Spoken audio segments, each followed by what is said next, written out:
Guys and girls at this conference. I've never seen a space conference like this. And I said, and they're in charge.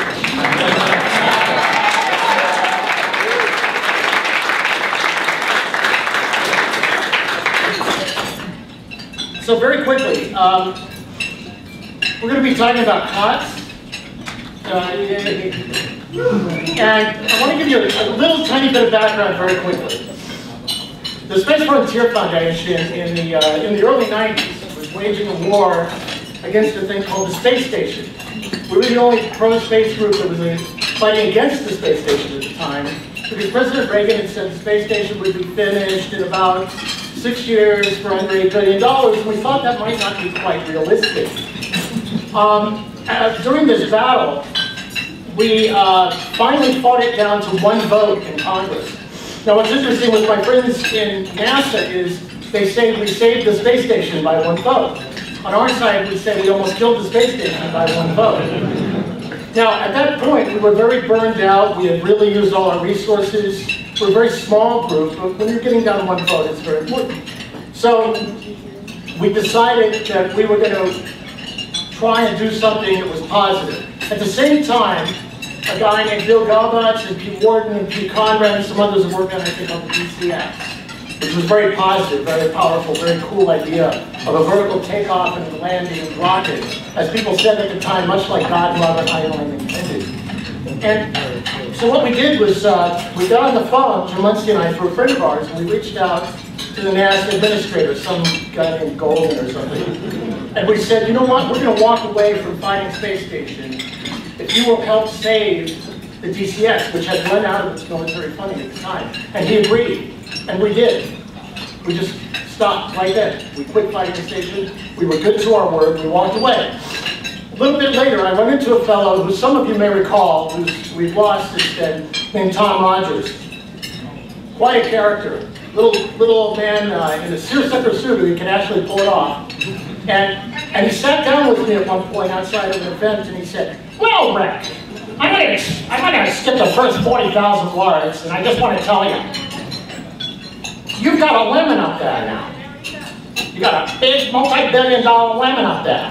So what are you gonna do? You're gonna make some lemonade? Figure it out. That was the message we got. And so we started looking at that. Amongst us, we put together some ideas, and I was privileged to be able to testify in front of the House Space Subcommittee. My testimony was called Alpha Town, talking about the first community in orbit.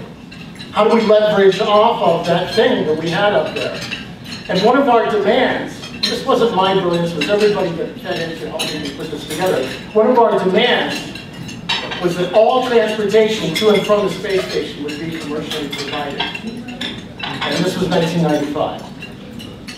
Alongside us, and in parallel to that, there was a lot of work going on by Jim Muncie, Charles Miller, all kinds of other people to come up with the legislative agenda that would make that happen. By 1998, after several years of work, we were able to pass the Commercial Space Act, which was literally written by Jim Muncie, who at that point was his staff on the Hill. Those sorts of actions,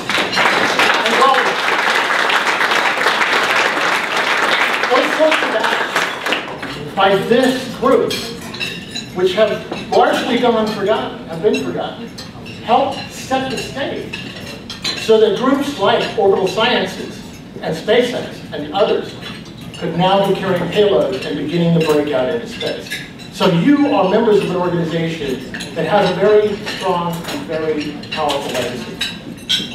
Now, that is only good insofar as somebody can show up to do the job. And that's what we're going to talk about next.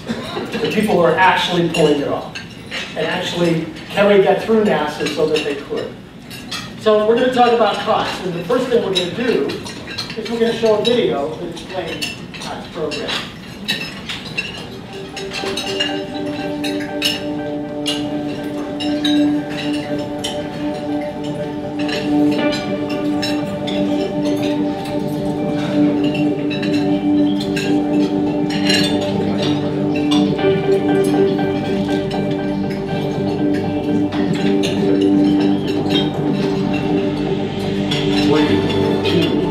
1.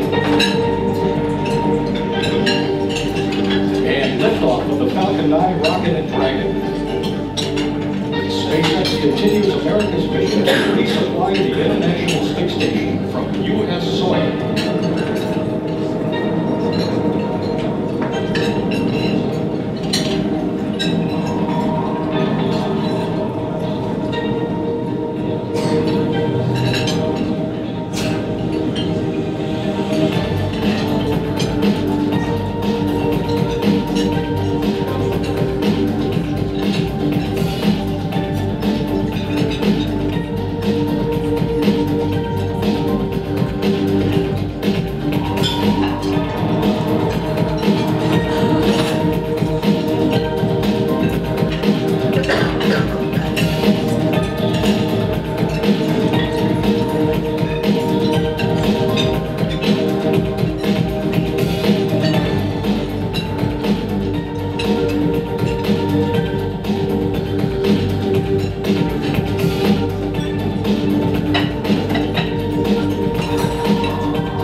Cargo vehicle to the International Space Station.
Farewell to the International Space Station, release confirmed at 6:31 a.m. Central Time. Once again, the two vehicles were high above the Atlantic Ocean.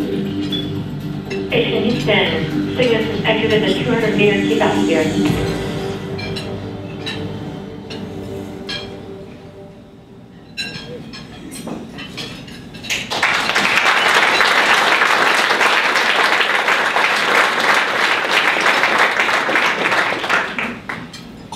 In a moment, I'm going to bring up the President and Chief Operating Officer of SpaceX.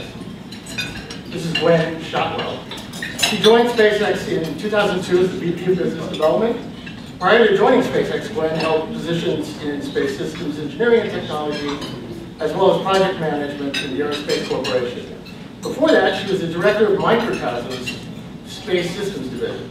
She graduated with honors from Northwestern University with an MS and a BS in Mechanical Engineering and Applied Math. Now, as a COTS winner, and being the first contracted resupply mission by the company under NASA's Commercial Resupply Services contract, SpaceX is a true representative of the spirit of COTS.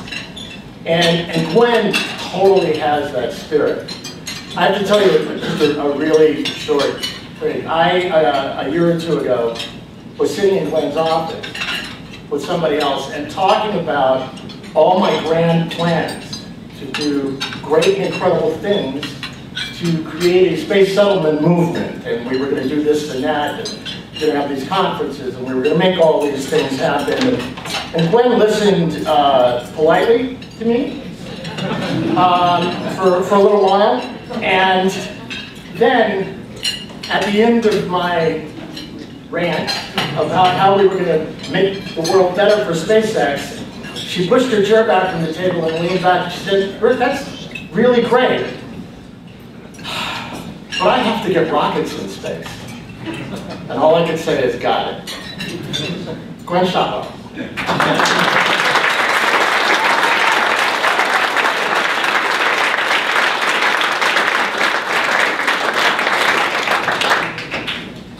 So I was given 15 minutes to talk about Alan Lindenmoyer and his amazing COTS program. And then right before they said, you know, could you make it like 5? So this is going to be a little bit hasty, but I do have a little bit of a funny thing to say. So as Rick was talking about, you know, the BS and the MS, my degrees, Robert, my husband, leaned over and says, it's all BS. He's from Texas. Okay, so I did know that that they were going to show, that the foundation was going to show a COTS video, and but I have to show you my COTS video. This was the C2 Plus mission that we call it, and we do have better music than you guys do.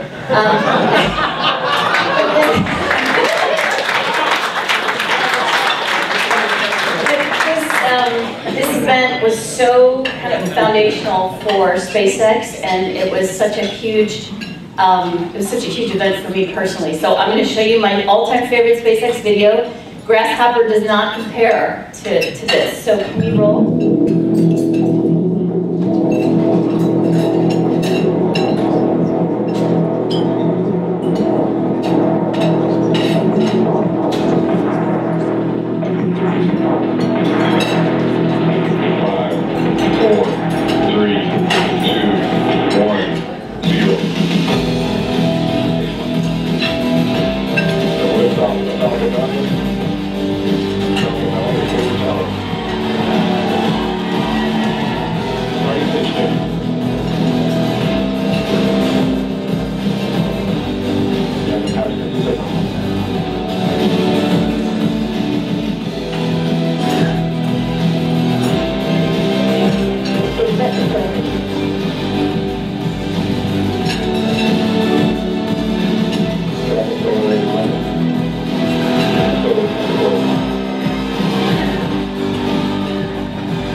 Capture is confirmed.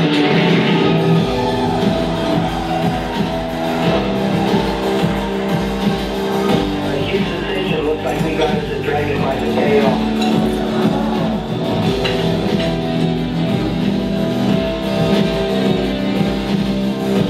I spent quite a bit of time poking around in here this morning, just looking at the engineering and the layout, and I'm very pleased. So flying up in a human-rated Dragon is not going to be an issue. I don't think he was supposed to say that.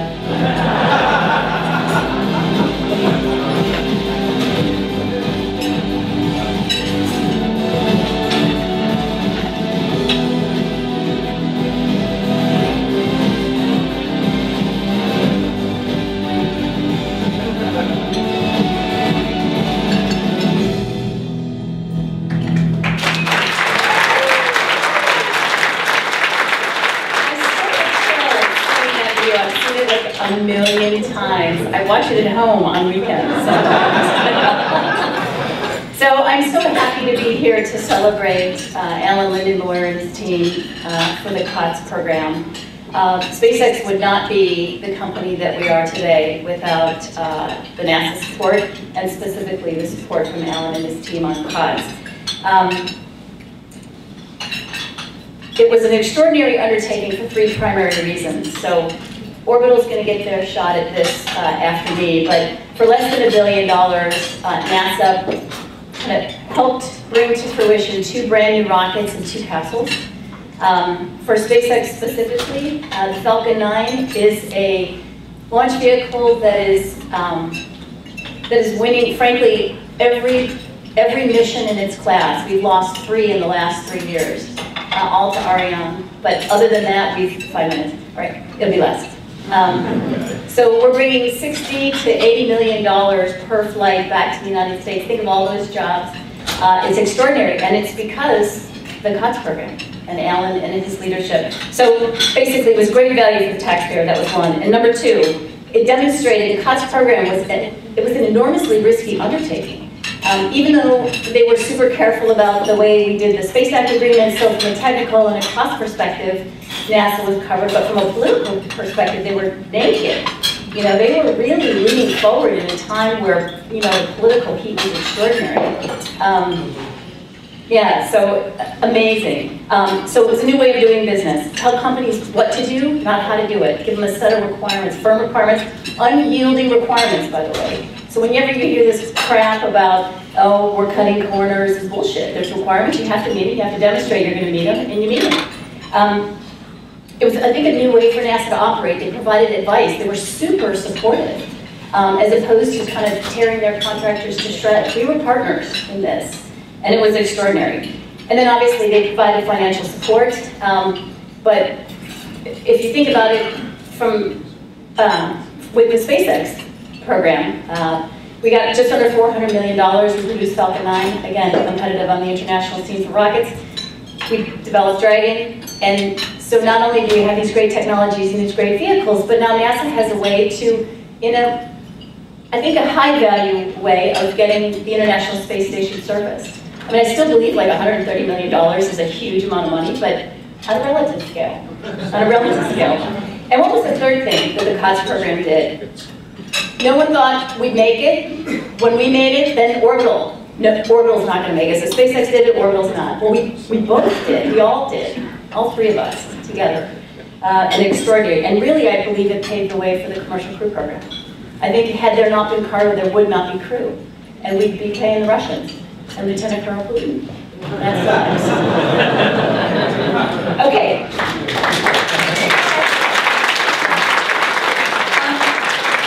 So the single greatest moment of my career was watching Dragon get grappled by that astronaut. I don't know why it's always done at like 3 in the morning. I didn't think we were going to do it. I was kind of in my PJs, and then we did a press conference, and it was ugly, but whatever.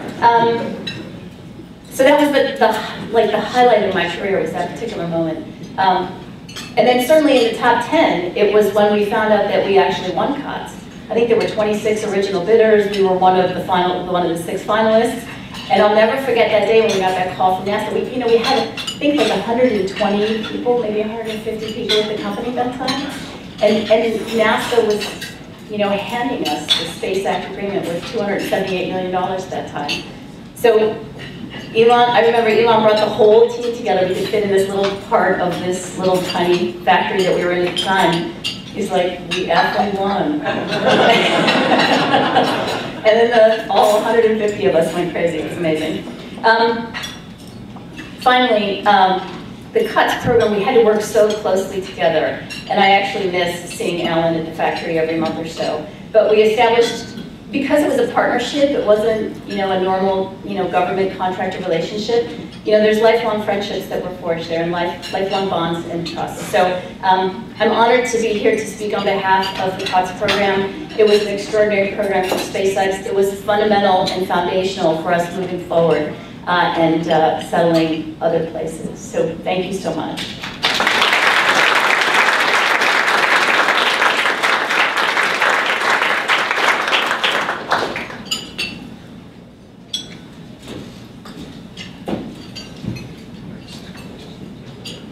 If I'm correct, that was all done for less than the cost of a launch pad for some other vehicle that was out there.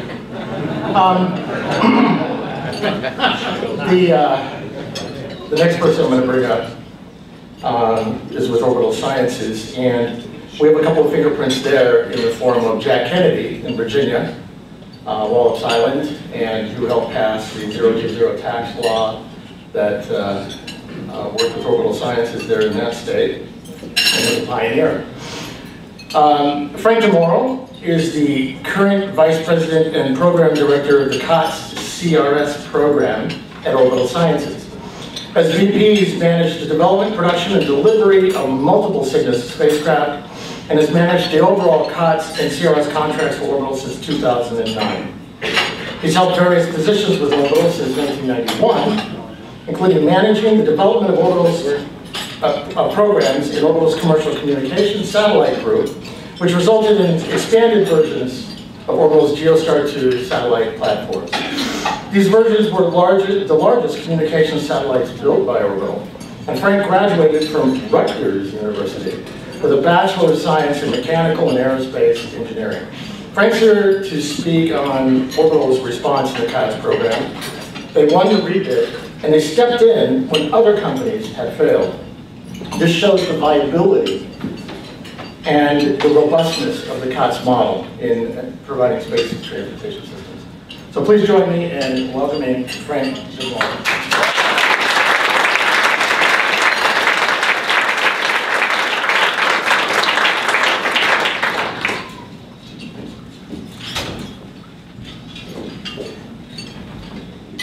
Thank you very much for that. Gwen, this is pretty good. I don't read this yet. So good evening, ladies and gentlemen. Thank you very much for that welcome. I'm really proud and excited to be here at this wonderful gala dinner, and to speak at an event in which we're recognizing true pioneers in the space community. And I am very proud to be here with Gwen, our co-deliverer of cargo to the ISS, and certainly like to congratulate her and SpaceX for all of their successes as well. It's tremendous efforts by all the teams. Certainly our Chief Executive Officer Dave Thompson and General Manager Frank Culbertson send their congratulations to tonight's award recipient. So, as Rick alluded to, Orbital's story on COTS started in the early part of 2008. There was a recompete for a Space Act that opened up because of some struggles on one of the other contracts, and so we were awarded that second position. And so we began our relationship with the Commercial Crew and Cargo Project Office, led by Alan. C3PO. Coolest acronym of all time for a Star Wars fan. People thought I used to make that up, but it's really true stuff. Now, Orbital had some participation in human spaceflight before that, a little bit with Hubble repair missions, and then we were the Orion launch abort system provider. But this was our real first foray into human spaceflight. And what everyone at Orbital remarks about is the collaborative effort which with everything started. The C3PO team and Alan's technical staff worked hand in hand with the Cygnus team in developing our initial vehicle concept.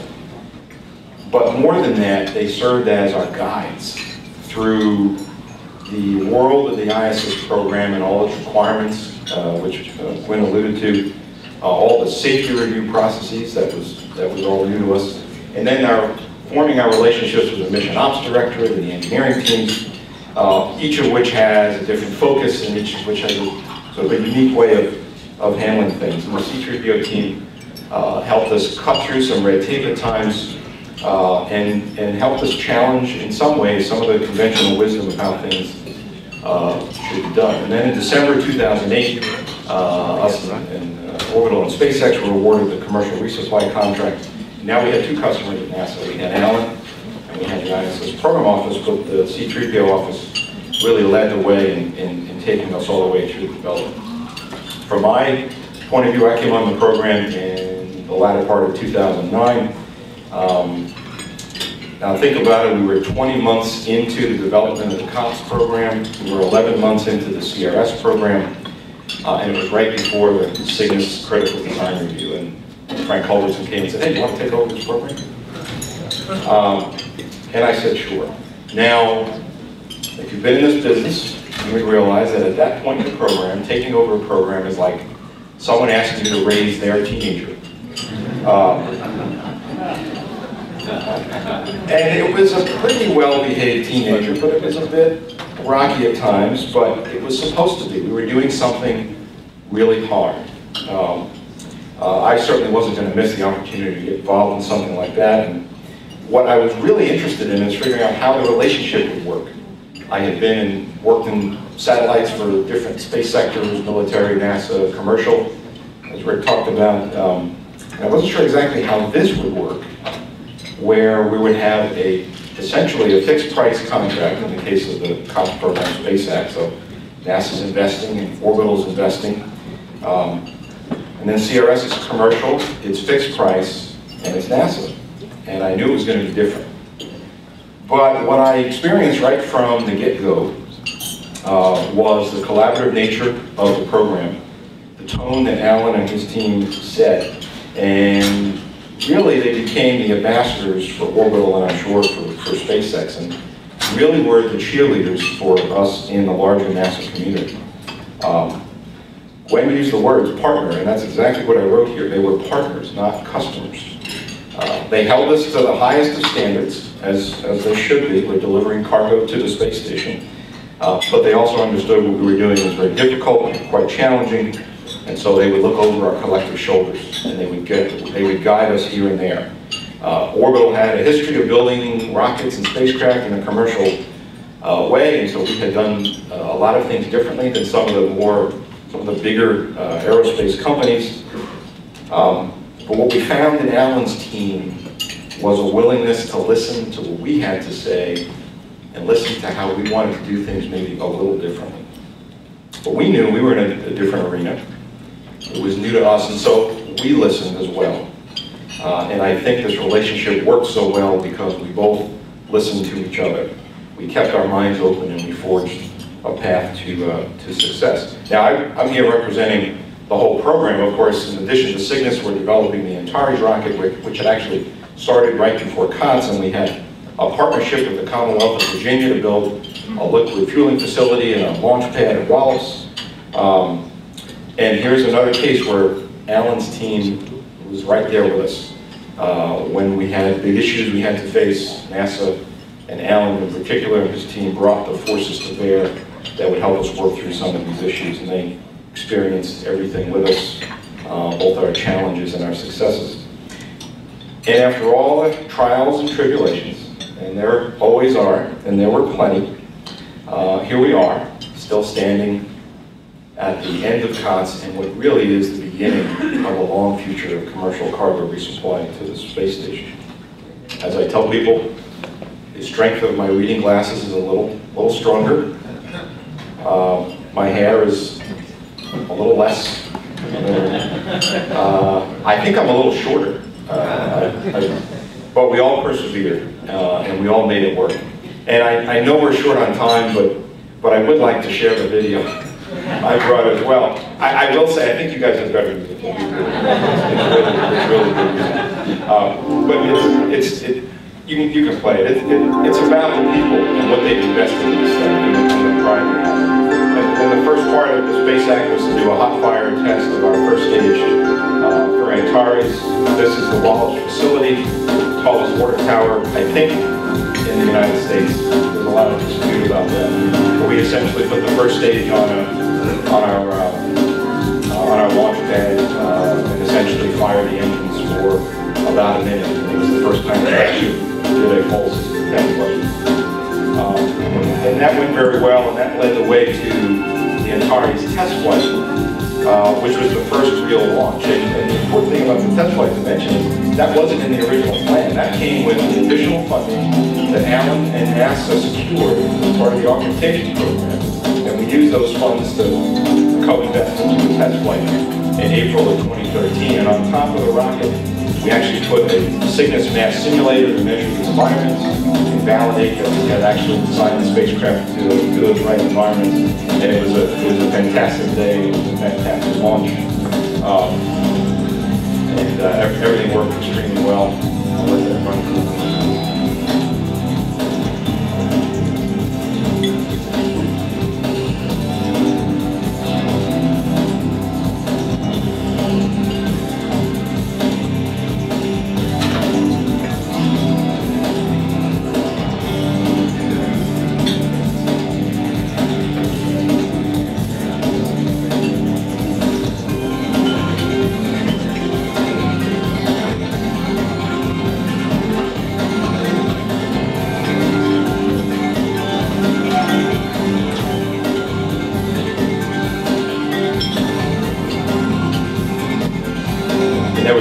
demonstration of our Cygnus mesh simulator. I'm going to stop the video there. Unfortunately, we are short on time, and so you saw the video of Cygnus being captured before. There's not much more than that. It's just so cool to watch. I like when I watch it in my spare time. My family thinks something. Well, anyway, one thing I'll say about that is I've launched a lot of spacecraft in my career. To see it again after it launches, to come up, it looks just like when you put it in the fairy, was very special. But I do want to close on a couple of things. As I look back at the program, I think what the COTS team led by Alan did is remarkable. He and his team believed in the commercial providers when some in NASA and a lot of people elsewhere didn't think we could do it. They had a vision, and this award is a vision to reality. They had a vision that this commercial cargo venture could work, but not only work, could thrive and be a model for the future. Their vision and willingness to stick with it has and will pay huge dividends to NASA and the commercial space industry. And as is the mark of a successful collaboration, there are many winners here. Not just Orbital, not just SpaceX, and not just NASA. We have American commercial, now we have 2 American commercial cargo providers. 2 commercial companies have new products to offer. NASA has a proven new way of doing business. And as we complete the successful cargo deliveries to the ISS, Alan and his team can take great pride in what has been accomplished. So on behalf of our Cygnus and Antares team and all of Orbital, I would like to extend my congratulations to Alan and the COTS team. They are highly deserving of this award, and I want to convey the gratitude that Orbital has for their diligence, their expertise, their perseverance, and their belief in our program and our company in the future. Thank you very much.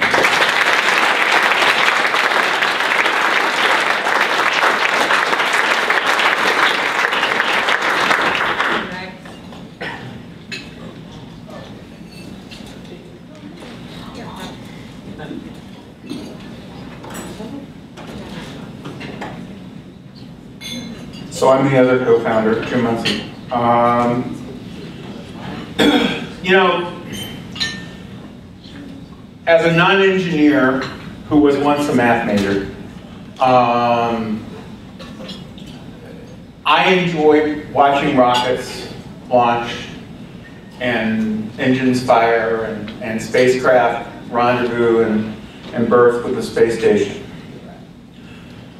But there's a very important thing that wasn't captured by these videos. And that's really what we are recognizing people for tonight. As Rick said, the Vision to Reality Award is not for a great idea. It is not for a PowerPoint presentation. It's not for a design. It's not for a business plan. We give it to an organization or a company that pulls one off.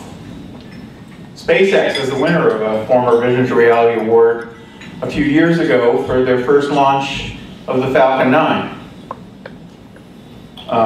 You may not know, but back before even you joined SpaceX, Elon used to hang around our conference. Many other companies have gotten their start here.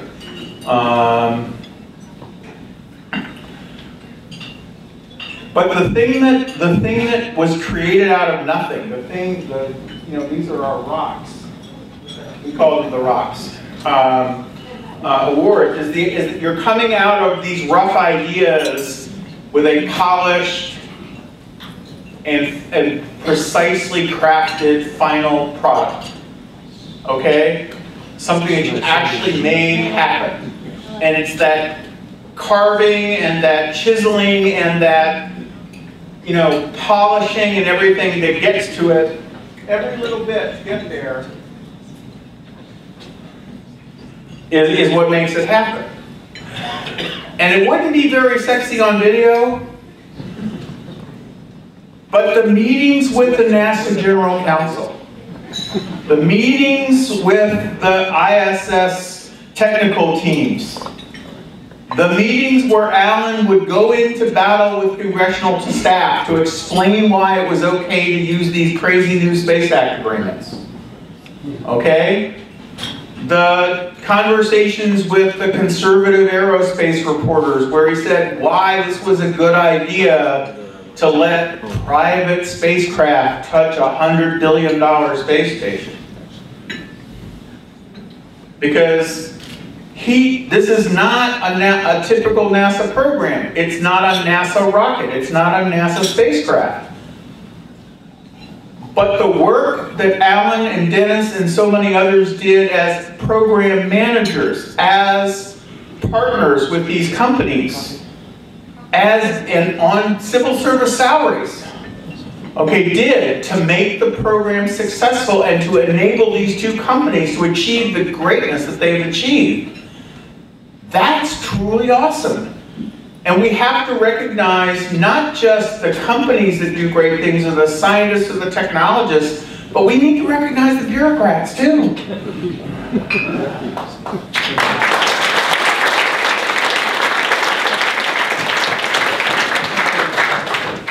So with that, this year's awardees for the Vision to Reality Award, Alan Linda Moyer, Dennis Stone.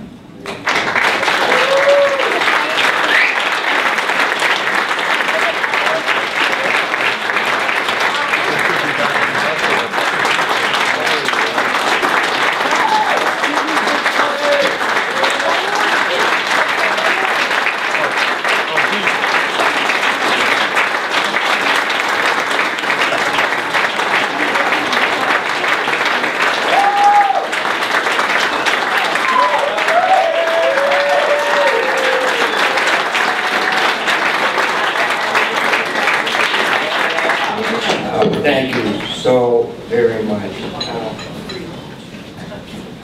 Gwen, I had some good memories too, but I have to tell you, Cocoa Beach Pier and Frank Steamers was really fun.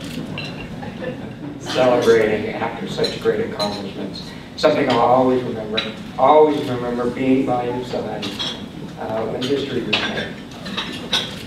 Great, it was a great partnership.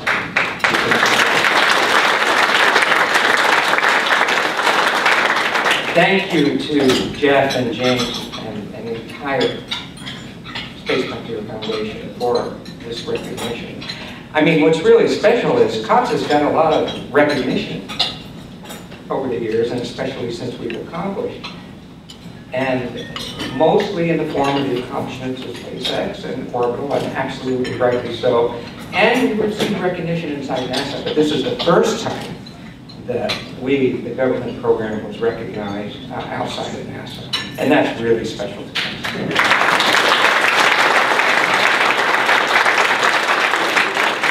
Vision to Reality couldn't be more perfect title for this award. It's all about vision and reality. Let me talk about the reality first. And that's these people at the front two tables here. They made it real. They made it.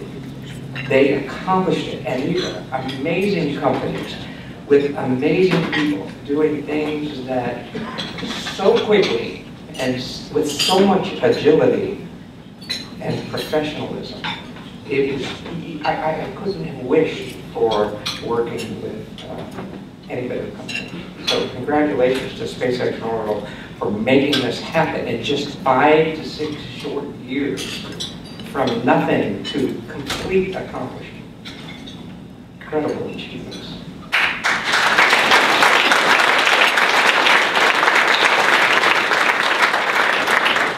Now I need to talk about the vision, because this was all about vision. And let me acknowledge that you guys, the guys in this room, by name in some cases, created this vision long before COTS was created. You set the stage so that by the time I came along and established my team, all we had to do was execute your vision. So I acknowledge that, and I appreciate that very much. Now, our vision that we put together the day we formed our team, and I'm going to read it to you because many of you may not have heard it, but it still stands true today, and we didn't change one word of this vision. We were about extending human presence in space by enabling a robust and expanding commercial space transportation industry. Now, we spent a lot of time putting those words together, but if you really dissect it, I mean, that's what it was about. Human. This was different. This was not about commercial launches. This was not about buying a launch service. This was about reaching destinations in space with commercial capabilities, something that's never been done and only been attempted by governments of the world. So the vision was really important to us, and to acknowledge that human aspect is really important. And by doing this, this allows NASA to do what we do best. Let's turn this over. Turn over access to low Earth orbit.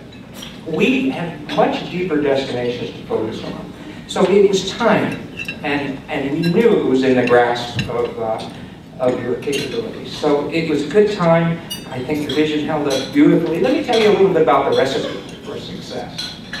And I could talk a long time about this. I won't do it because it could take up a whole session at maybe your next year's conference.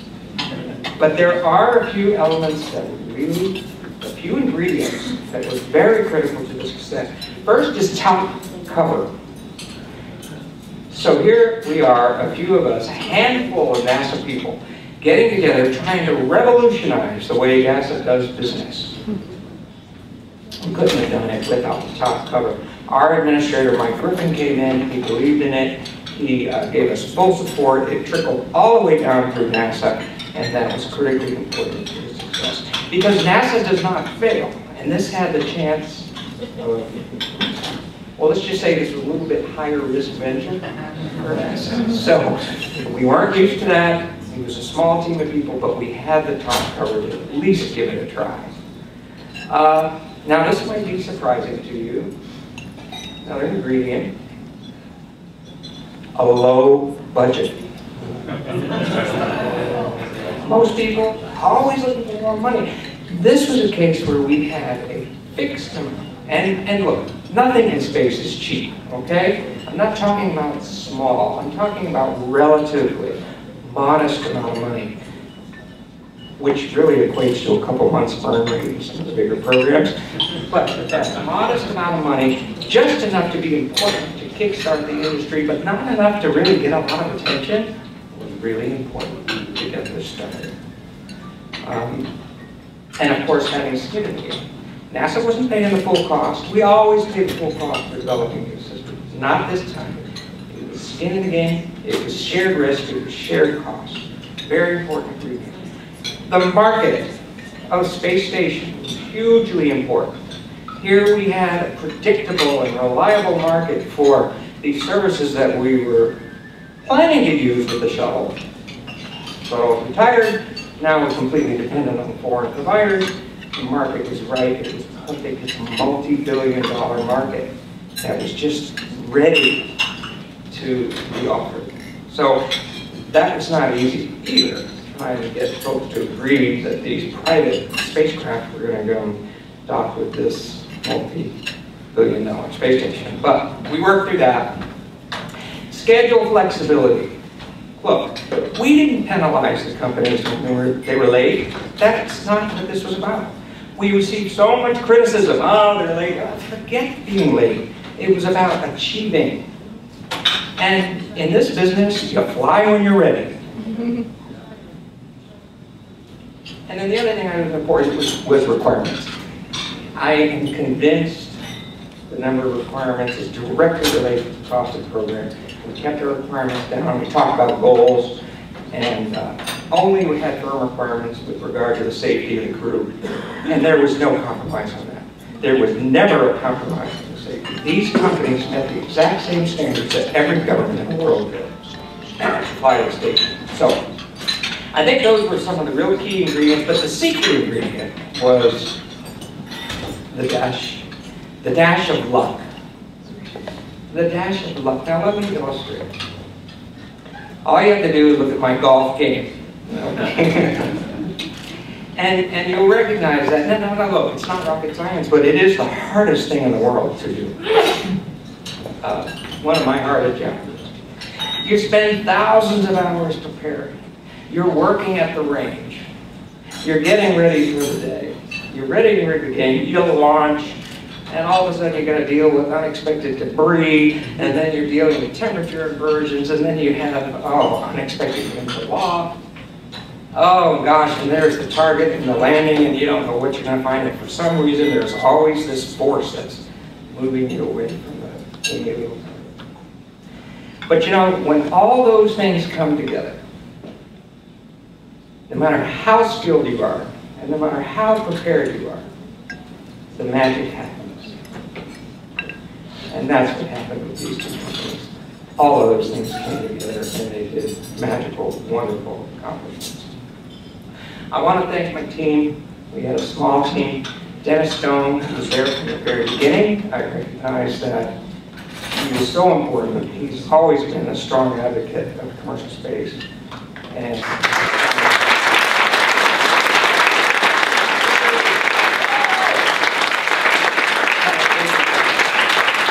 as well as Mike Orchidret and Bruce Manners and the other folks who work day to day with our partners. Thank you to the NewSpace for being so forward-thinking and enabling this space exploration. Now, looking forward a little bit, you know, Mars is going to require everything we have. It's going to require all our international partnerships, everything NASA has, all the political will, and most importantly, all this collaboration with industry. I'm very hopeful that we will see the new ideas coming forward that will become part of the space exploration plan. And I'm working very hard to start those next activities. But you need to do your part. You need to keep telling a compelling story of what you can do so that NASA carves it out, sets it aside for you, and we are going to go on and focus on the other things. So keep doing that. It works. And I am very confident we will continue to have other successes that we've seen in COPS. Thank you very much. Let's do it again sometime.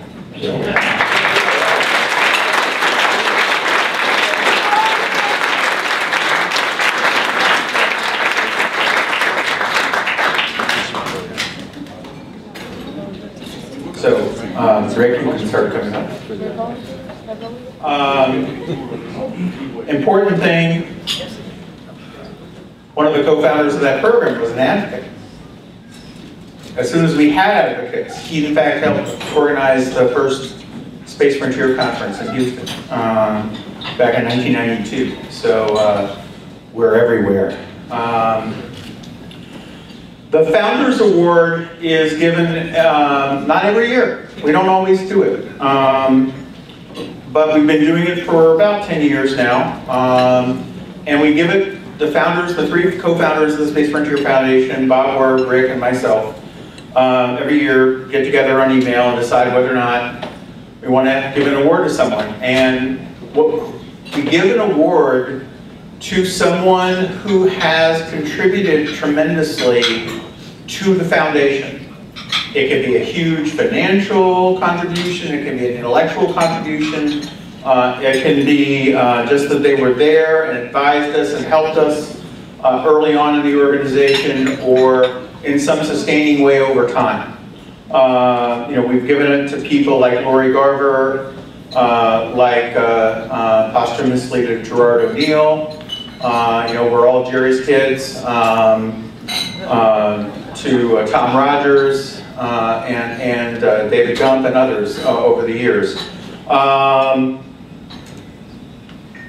One of the pioneers of great ideas about space colonization and space settlement was a colleague of Dr. O'Neill's at Princeton, and who has been actually a top leader and thinker at the Institute for Advanced Studies in Princeton for over 50 years.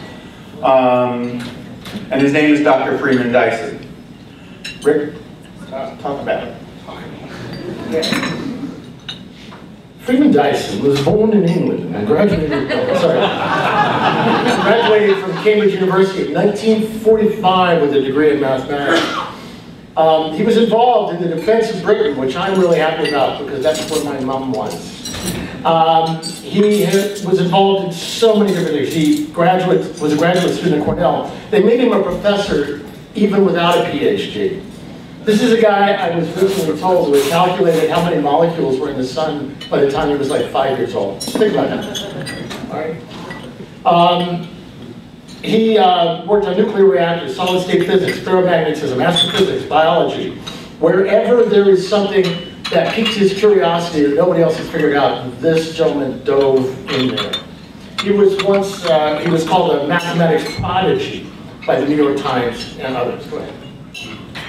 So, one of the things I've read about Dr. Dyson is that one of his favorite words is subversive. It's not sufficient, he said, to be aware of what the establishment thinking in a scientific field is and to distance yourself from that and to be willing to think other thoughts. It was important to go look for what was true and be subversive about undoing the status quo thinking and overcoming the status quo thinking. Sort of sounds like the Space Frontier Foundation, doesn't it?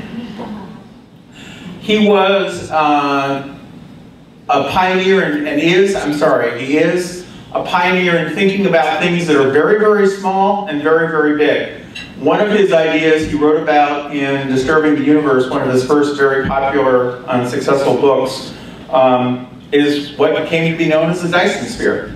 He proposed, I think going back into the 1960s, that it would be possible that it would be likely that 1,000, 2,000 years after the emergence of industrial civilization, you would figure out that what you wanted to do is have as many settlements, human settlements, spread throughout a solar system at the right distance for positive climate and solar energy, and that you would basically surround the star with a cloud of space colonies. Some science fiction writers actually took that to be a solid sphere, but the idea was that you could actually go look at stars and see if there was an excess radiation in the infrared, because these colonies would take in solar energy and then they would radiate heat outwards. So you would have a spike in the infrared band as heat was being radiated from a distance from the star. I don't think Kepler is set up to do that, unfortunately, but sounds like a good future project to go look for Dyson spheres. Yeah, he also worked on Project Orion, which was, and you have to understand with Dr. Dyson,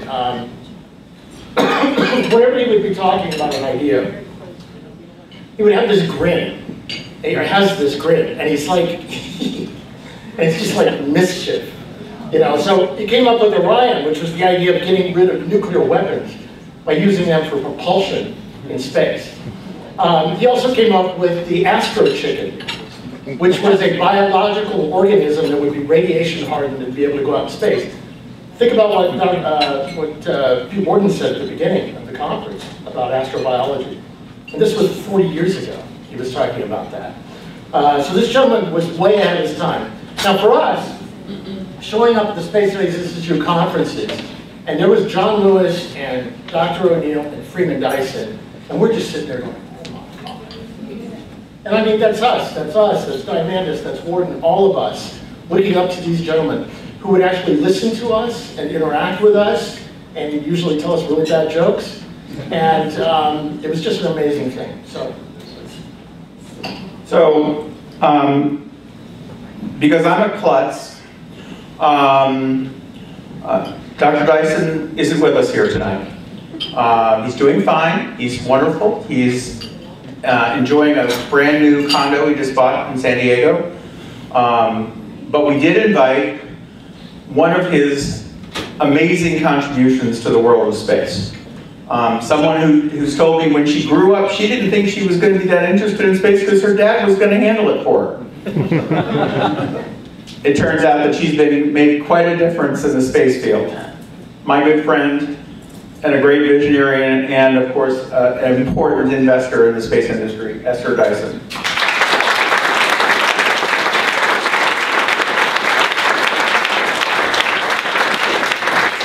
So yes, here we are, some slides. Yeah, Freeman is alive and well. Do I have a clicker thing? Or just go ahead?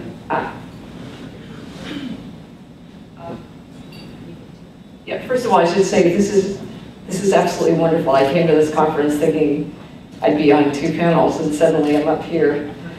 What I'm going to do is talk about life with Freeman, not so much his great accomplishments, and I'm going to try and do it very briefly.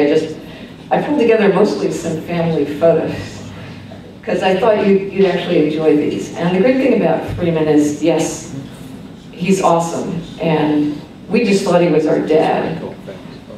But he too seemed to think that he was our dad more than anything else. And when you're a kid growing up and your dad comes home every night for dinner, that's wonderful. So here he is with some grandchildren. This is about a week ago from a Facebook page by one of my sisters. And now let me get to the historical. This technology is beyond me. Green? Beyond us too. Oh, I see. Left, right. How clever. Okay. So, yes, this is from his fabled youth. His first real piece of work, he was 8. It was the Aero-Lunar collision.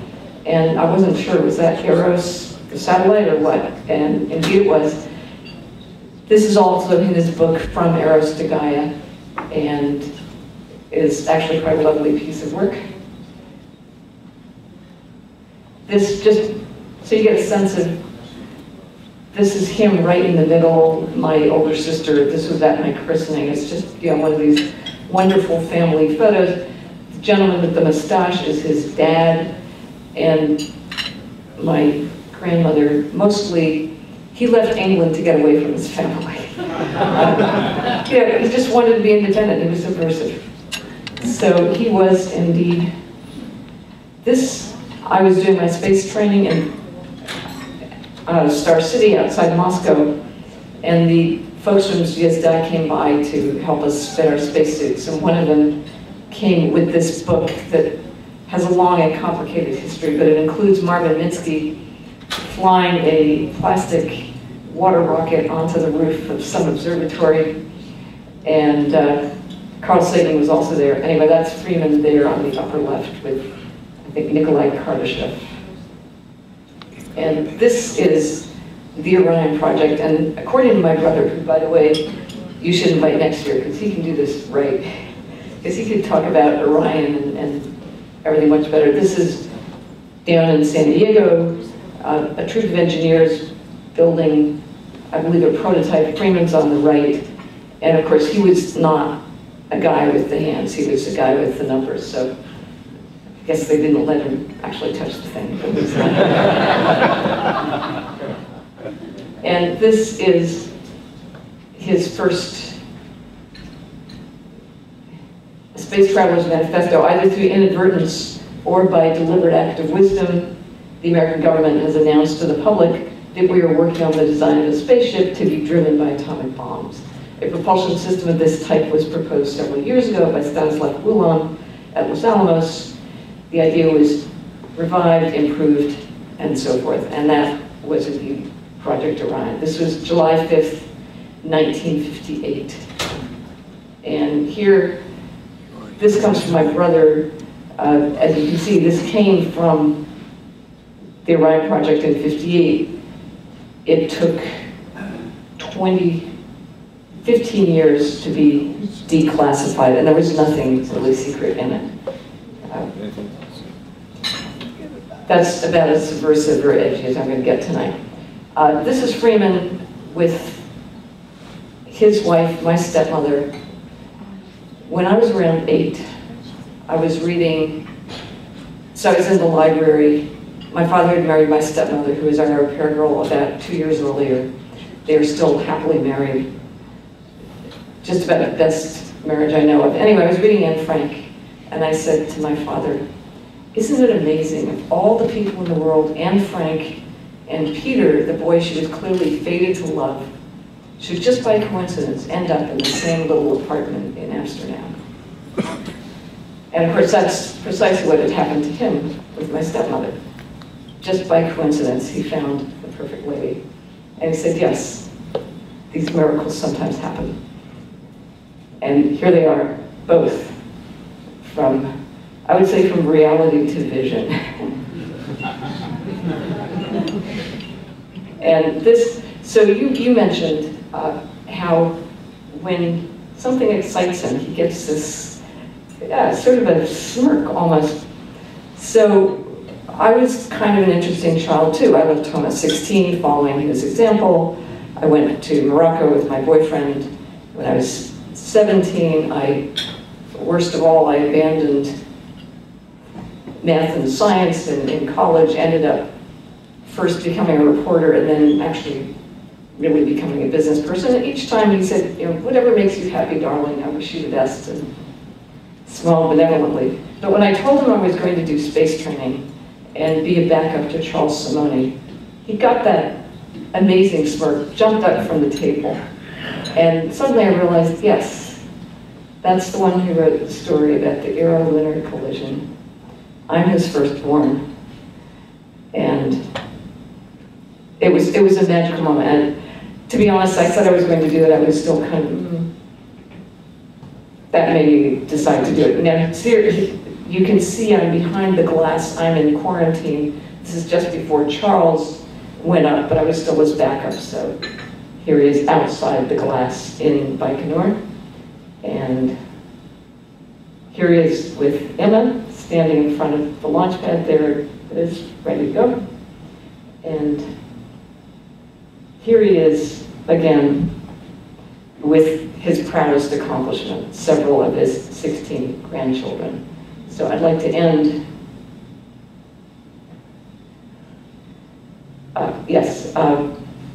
blunders, subversion.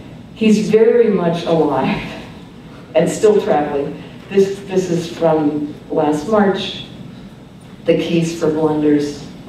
It's actually a lovely book review of a book that may or may not be better than his review of it, but it's a wonderful piece about how the difference between fact and theory, and how the whole point of theory is to be tentative, and some of the best blunders become good theories, and some of the most exciting theories turn out to be blunders.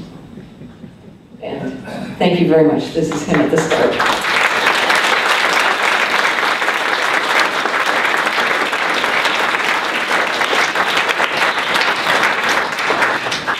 They're going to ship this to him.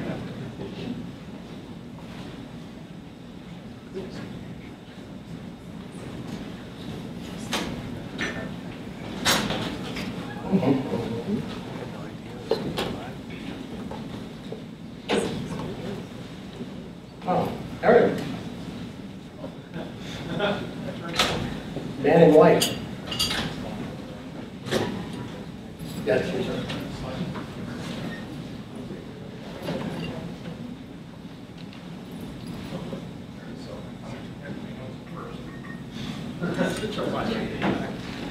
Hey, style.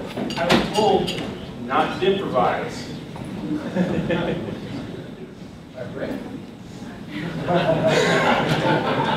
Oh, I have to pick one here.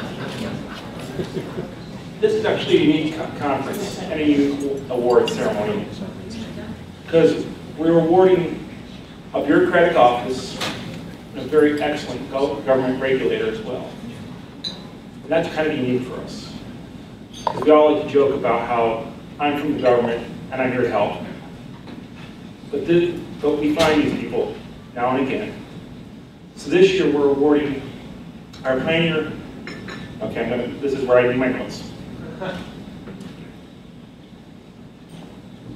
We're awarding our Pioneer of NewSpace Award to Patty Grace Smith. I wanted to read the award first so you know what's unique about this award.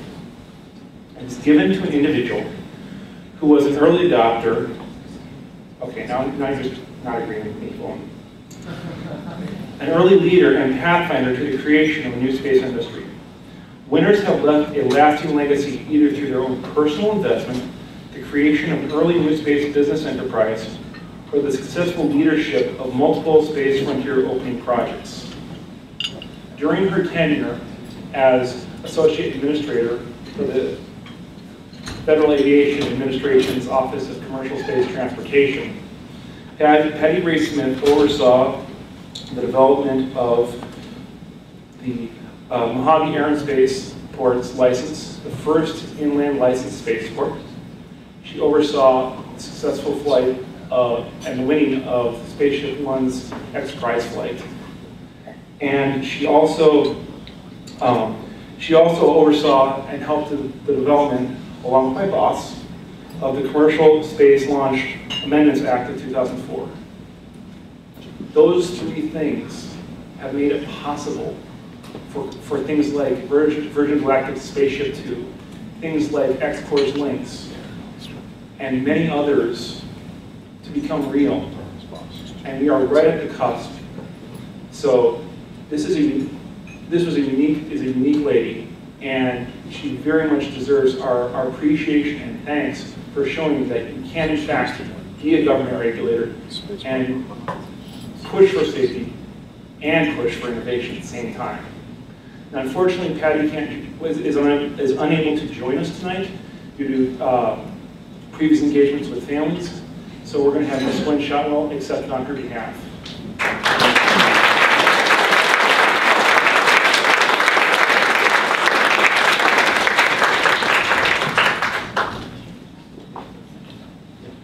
We're going to shift this one too.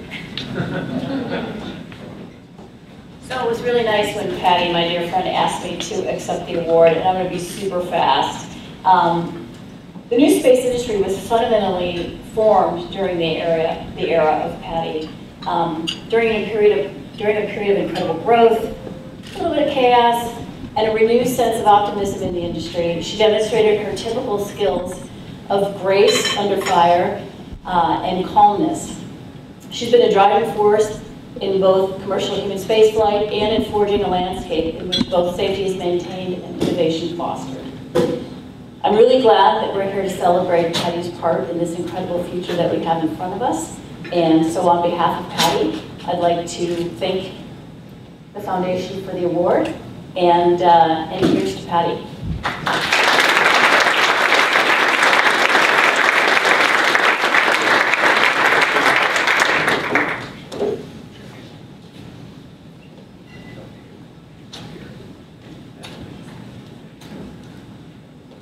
All right, I get the honor of talking about the Vision of the Future Award. The Vision of the Future Award is for outstanding achievement in presenting the possibilities of the Space Frontier Foundation to the general public. It is awarded to future-oriented entertainment and media-related projects. Generally, this award has been given to films such as Deep Space Nine and Babylon 5. However, for the first time ever, we are awarding the Vision of the Future Award to a video game. I personally have played this game, and to give you a little story, when I was in college, I hosted Wine Wednesday, and I'd have a group of about 15 engineers that came over to my house, and I'd feed them, and we'd drink wine, and sometimes we'd watch videos, play Legos, whatever. But there was one particular night when these engineers took over my laptop and my TV, and they played Kerbal. They played Kerbal Space Program. Kerbal Space Program is a game where the players create and manage their own space program, build spacecraft, fly them, and try to help the Kerbals to fulfill their ultimate mission of conquering space. Kerbal has even gone so far as to enable recreations of Apollo, Space Shuttle, and Lynx. It has also released an asteroid mission pack with full support of NASA. This video game has been far-reaching and is realistic to our current and future capabilities with physics-based simulations, live terrain, contracts, space stations, and beyond. Kerbal has and will continue to inspire the next generation of astronauts, engineers, scientists, and space geeks. On behalf of Kerbal Space Program, Adrian Goya, COO and co-owner of Kerbal Space Program, will be accepting the award. I would now like to present the Vision of the Future Award to Adrian Goya. Thank you, and for your continued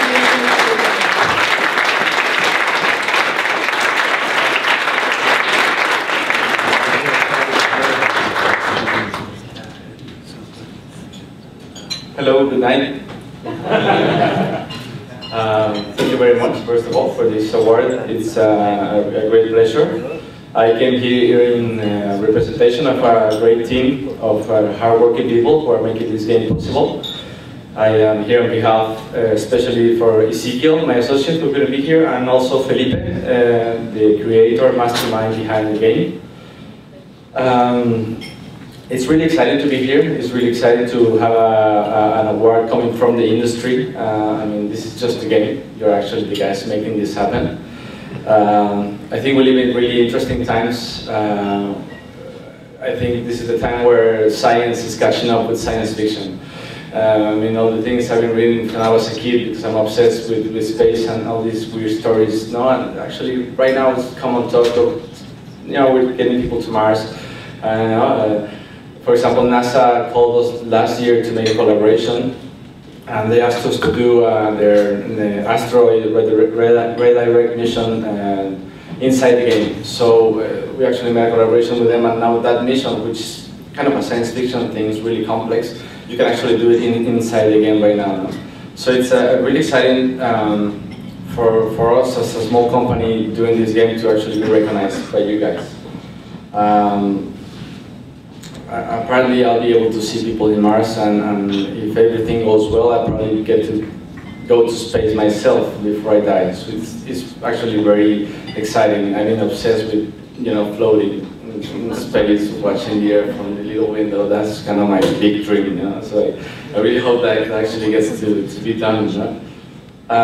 I think the love for space is universal. I think ever since man had consciousness, why is there? It comes with philosophical questions of why are we here, where we come from, and where are we going next, no? Which is kind of what you guys are attending to. And I think that's why the success of I think that's why Kerbal Space Program has been successful. It's because it's our general theme for everyone, every human. Our public is very varied, mostly men. I think that has to do that there's no girls in the game, it's just guys. But we have stories of kids as like 5-year-old kids playing the game, and we like to say they come for the explosions, but they stay for the science. So yeah, it's we have a whole branch of education for the game. We're working with schools, so the game is used as an educational tool. And you can actually learn. I mean, it's a fully fledged physics system, so you need to know what you're doing. You need to be creative, and unlike your industry, you can actually get to kill a lot of curveballs and it doesn't matter. But it's really fun. So failure is part of the fun, and you actually get to know what our orbital mechanics is, you know, and that sort of thing. And we had a contest back in South by Southwest early this year. And one of the main players was an 8-year-old, and he used to play with his dad, and an 8-year-old doing massive ships, you know, massive things, going to the furthest planets in the galaxy in Kerbal world. So it's really exciting for us. We're really proud of that. We decided, Ezekiel and myself, we decided to make this game, Felipe's game, because it's a game where you think, you be creative, and you learn. And we like to think that we're helping in some way to get this idea, this love for science and this love for space outdoors. So thank you to the Space Frontier Foundation to give us this award, to be thinking of us. Vision of the future. Especially thanks to everyone here, to NewSpace, and to everybody in the space industry for their vision of the future, your vision of the future. You've been working since I was 8 years old or before that. I mean, it's amazing the work that you're doing.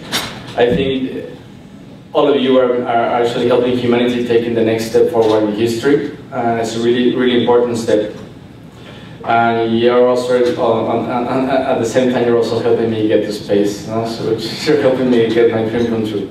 So again, just a humble representation of my whole team. I really appreciate being here and having this award. Thank you very much.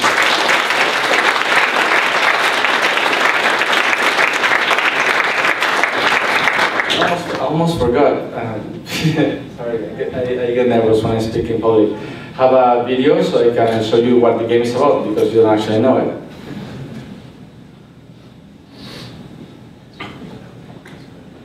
That's our company, Monkey Squad.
whenever you're frustrated because you didn't get that contract or because of politics, you can just download this. It's a lot easier than what you do.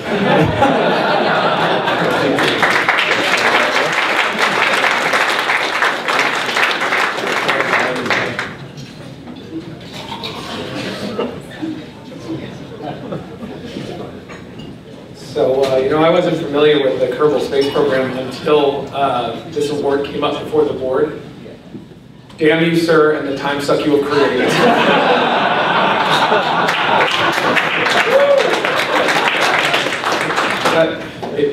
It's a lot of fun, guys.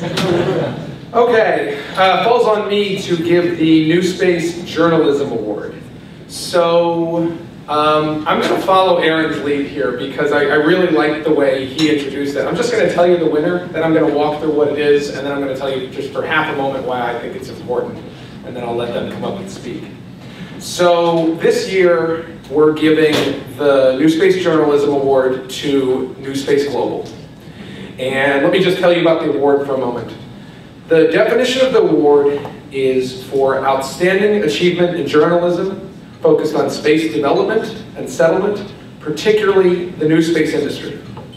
And in the past, we've given this award to an awful lot of the best-known new space journalists in the business, including Jeff Faust, Alan Boyle, David Livingston, Charles Lurio, Miles O'Brien, Rand Simberg, probably a few others. This only goes back to the, it's like 2010. But I'm excited to give this award to NewSpace Global for a very specific reason. So, historically, we've been giving this to journalists who are either industry journalists, making the industry more aware of what specific companies or organizations are doing. And the other example would be we'd be giving it to journalists like Miles O'Brien, who are making the public aware of what we're doing. But NewSpace Global is more narrow than that in the best possible way for where the industry is headed right now. They're telling the business community about what we're doing. That is the broader business community. When you go to our conference and you listen to myself or tons of others up on stage, what they're going to tell you, the complaint that you hear from all of us is, you're just talking to yourself. It's an echo chamber. It's an echo chamber. Actually, a pretty good echo in this room, actually. And the broader business community, folks who, frankly, work with far larger dollars than many of us do, even when we talk about the great work that the commercial crew and commercial cargo companies are doing here, the dollars in the more traditional business world are far more than this. And having someone who's providing information to a broader business community than just us is a huge asset to this community. So given that, we're giving the award to NewSpace Global, and here to accept the award is Richard David. And I could read his bio quickly, and it is quite good. I'll give you a few lines, and then I will just welcome Richard up to actually accept the award. So, he's the co-founder and CEO of NewSpace Global, and prior to founding it, he worked as an investment fund attorney for a large international law firm in London and New York. He earned his JD at the University of California, Berkeley. And he has traveled the world actively tracking the new space industry, and I can assure you, I feel like I'm at every space conference, and this is a man who is at every space conference. So let me invite Richard to come up to accept the award.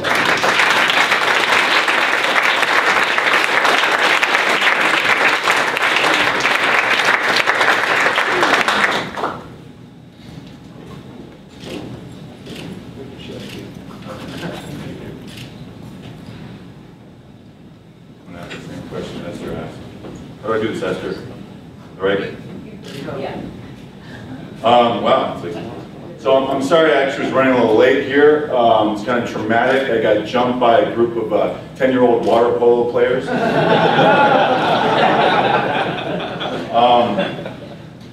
So I first, before I forget, I want to thank the original OGs, Rick, Bob, and Jim. Thank you.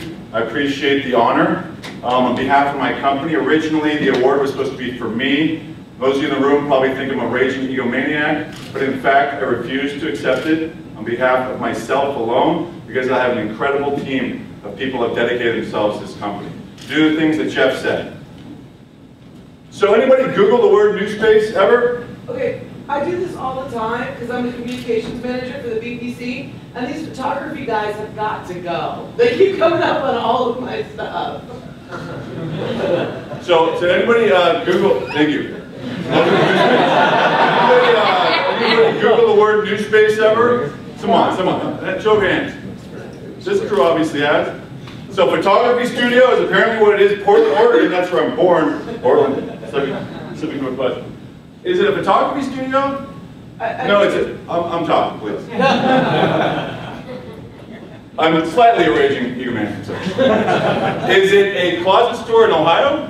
Because there's some dude, Joe Buck, that gets paid, I guess, a pretty good amount of money to hawk closets. And in the show Modern Family, isn't Ed O'Neill the guy that sells closets? The only connection? No. So that's another thing, selling closets. No, in fact, as Jeff said, and Aaron said, it's an industry. It's an industry that I used to say is emerging, but I no longer say it's emerging. You're one of our advisors say, stop saying it's emerging, it exists. It's an industry led by private companies and entrepreneurs they're targeting commercial customers. They're backed by risk capital, seeking a return to profit from innovative hardware and software developed in or for space. In NSG, we call that the 4 screens. We analyzed roughly, at this point, about 450 companies. I see a lot of familiar faces, executives. A lot of our top companies are here. Some of the best companies in the industry are sitting in this room. Hopefully future companies, top companies are in this room as well. We analyze these companies, the privately held companies, as Jeff said, to interact with investor world, the business world, the Wall Street world, the hundreds of billions, if not trillions of dollars out there to put money into your NewSpace dreams. We try to educate them with something called the NSG 4 screens. The 4 screens: management, market, capitalization, technology. In that order, we use a hot to cold thermodynamic spectrum. Management's first. Why? Until AI and robotics are running these companies, it's people, right? And I think we would agree A team with a B idea is going to beat a B team with an A idea every day of the week, because they will pivot when it doesn't work. And I'll probably find others that are similar, right? The next screen is market. Thank you, Tom, for reminding me of our tool. 8 verticals. Again, a hot to cold spectrum. On the left, on the hot end, it's a $200+ billion satellite market, vertical market. As I said in a recent article I wrote on human spaceflight, actually it was on satellites, paraphrasing, I think it was, not Churchill, another politician, not good politicians. He said, I said, sorry, if you ignore the satellite vertical, you do not have a brain. If you ignore human spaceflight, you do not have a heart. The second screen is markets.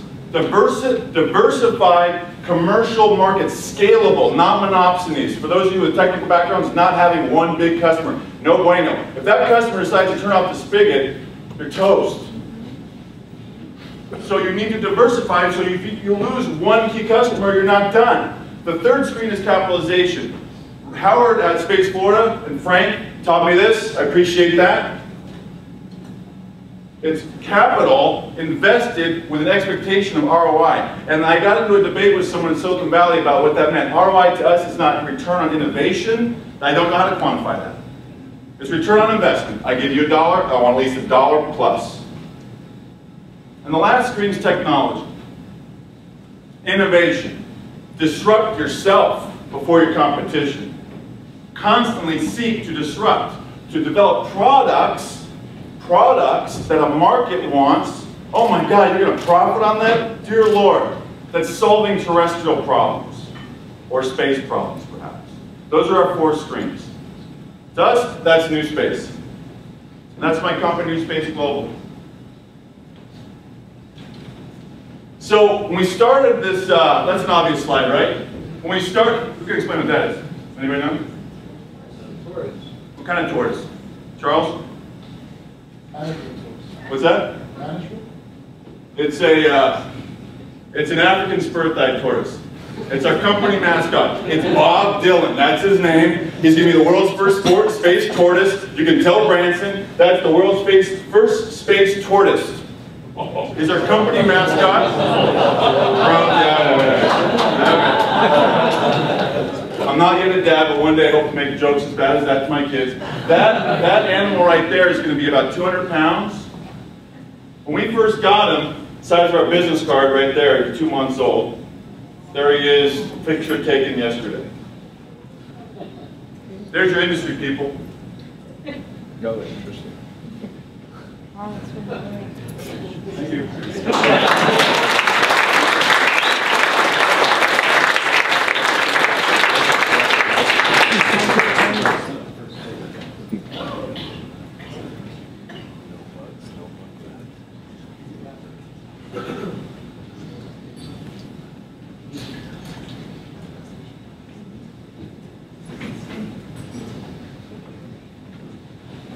So last but certainly not least is the Service to the Frontier Award. But before I do, I just want to say thank you for our wonderful AV, which anybody that goes to these a lot knows that at least 1 or 2 things goes wrong during these, and it's been flawless the entire conference. So please.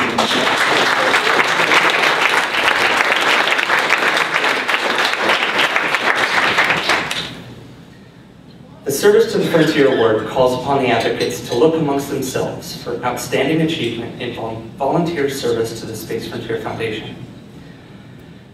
This is the award that may not mean a lot to some of you, but to us that work on Foundation stuff day in and day out, these are the guys and girls in the trenches that we rely on to keep the doors open and the lights on.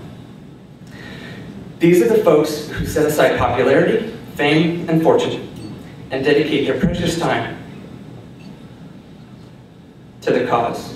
In addition to that, they're also the ones that stand head and shoulders above the rest of our volunteers. So, in other words, they're the volunteers that all of our other volunteers rely on. Tonight's award winners are about to become a part of an elite group who are the heart and soul of the foundation. I hope that they're as excited to get the awards as I am to give them away. We have 2 recipients for this award tonight, Mr. Paul Fuller and Mr. Aaron Osterly. I'm going to start with Paul. Paul has been a volunteer with us for 4 years now, and every year, when I think he can't possibly do more for the foundation than he's already doing, he seems to do just that. He started his volunteering as any traditional accountant would, which was basically to show us amateurs how poorly we were running finances. But then he stepped in, he got his hands dirty, and helped us on a lot more levels. In addition to keeping budgets and spreadsheets and tracking what all of us are doing, he also brought in a significant number of extremely talented volunteers, partnerships, including Silicon Valley Space Center and Space Startup Weekend. Which, by the way, a fun fact, even though there have been hundreds of startup weekends worldwide, since it's a pretty big machine that's run by Google, Microsoft, and Kauffman Foundation. This is the first time a startup weekend has been partnered with an industry conference like this.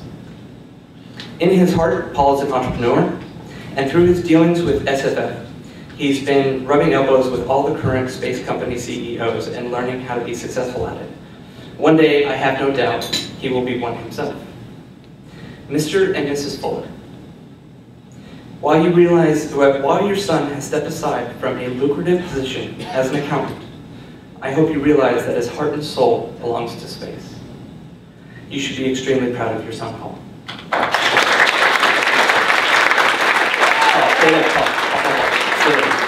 I'm going to do everything first. Go ahead. Go grab your son. Go ahead. Sit next to your beaming mom and dad right now. Next, I'm going to talk about Aaron. Aaron's been a volunteer with us for 6 years now, and in those 6 years, he's become one of our strongest leaders.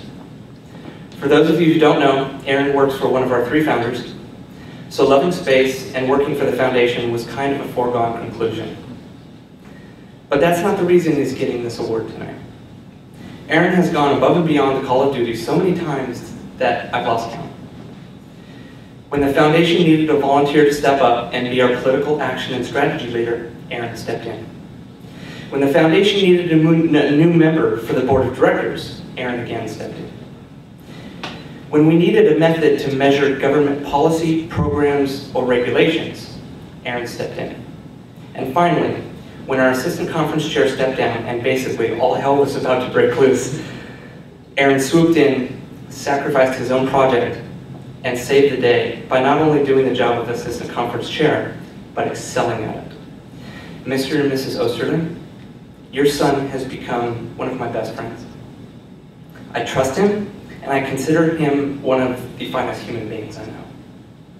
I have no doubt that he will excel no matter what he does for the rest of his life, and you should be extremely proud of him.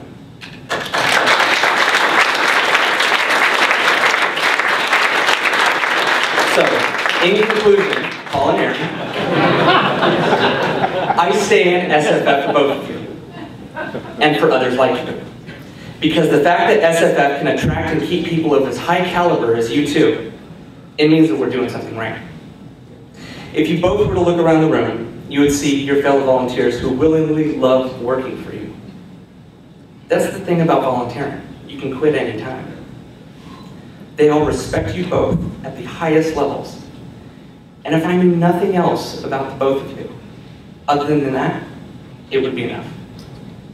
On a personal level, both of you have a way of doing all the work and being perfectly fine with everyone else taking the credit.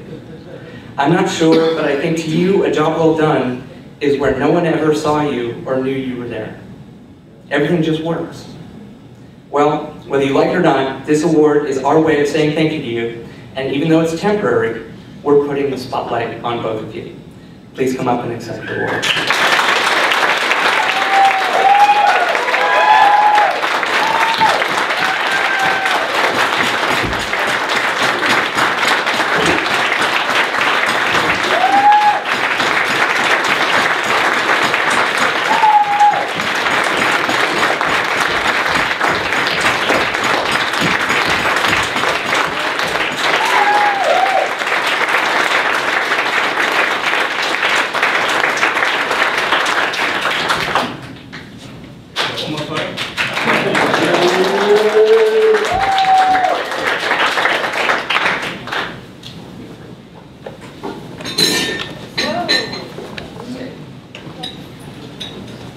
Thank you, James.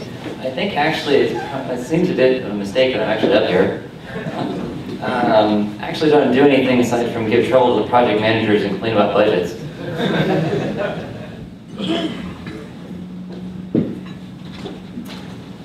It's really a great honor and something I was not expecting, because when we were doing the submissions, I kind of submitted as a joke because I put my name on and then I put the emote icon with the smiley face with the tongue sticking out. And I was thinking, surely no one's going to vote for me. No. Not only did they accept me as one of the applications, some people actually apparently voted for me.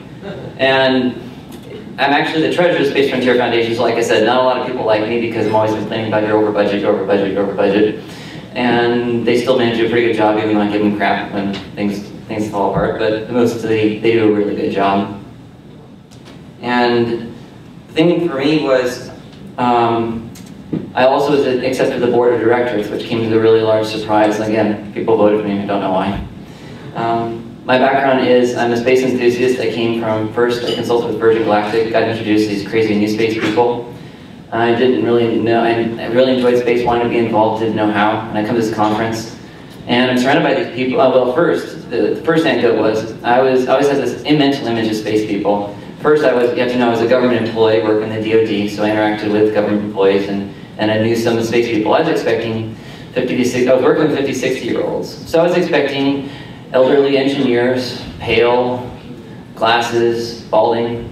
Well, we call it the balding anyway. But I was surprised to find out that most of the people that I came into working with were young, if not younger than I was. And which was an amazing treat and surprise. And it actually felt like I was joining the crew of the Starship Enterprise, because it was a very cohesive, it was a cohesive team setting out to do an extremely audacious goal. And doing it really well, despite all the battles, chaos, and collisions that came along the way. We even have a very crazy, motivated, passionate Kirk Pura. And we also have, Spock or two, depending on your perspective, really unreactive Ryan McClinko.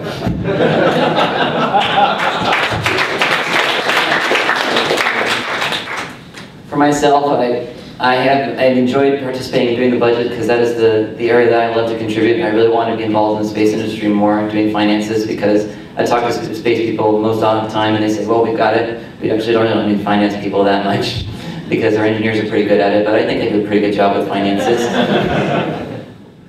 Specifically, I also enjoy bringing in strategic partnerships. Like I said, Startup Weekend, I have always been a fan of entrepreneurism since I actually discovered Startup Weekend. And I brought in a partnership with Space Startup Weekend specifically because I saw lots of these venues occurring where entrepreneurs would get together, form teams, and then on Saturday they're like, well, where do we get customers? Who do we talk to? Who's an industry expert? And I said, we're going to pair them up.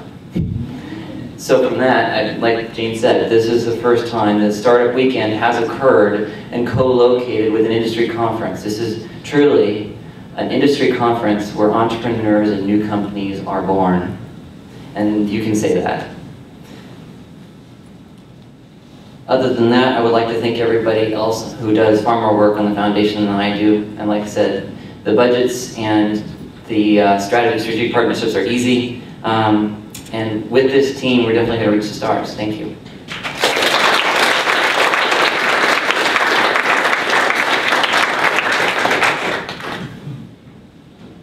I don't have a ton to say, and it probably sounds amazing since I work in Washington, D.C. So I'm going to just keep it short, and I want to say thank you to both the people above me and the people below me. So obviously, I have to start with Mom and Dad, because if I don't, then I'll be in real trouble. And then I'll start with the other, and then I'll go to the other person who, if I don't thank, I'll be in real trouble with. Stop playing on your phone, Jim.